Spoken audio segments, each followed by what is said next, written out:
Pagaliau. Ir kodėl? Mano eilė atėjo. Prašau paaiškinti, kodėl taip nusprendai.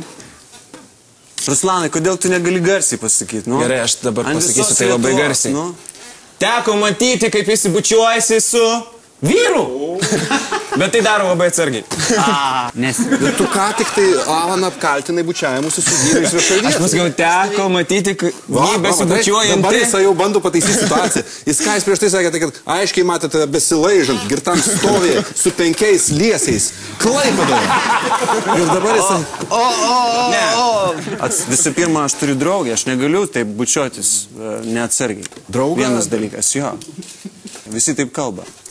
Aš tau turiu patarimą, kai tu eilinį kartą leisi savo baisios muzikos albumą, bet kai kiši savo visai simpatišką veidą kur nors Vilniaus stotelėse, vėl bus tavo tas veidas, kuris nesikeičia jau 20 metų, tai tegul albumo pavadinimas būna Laižiakas.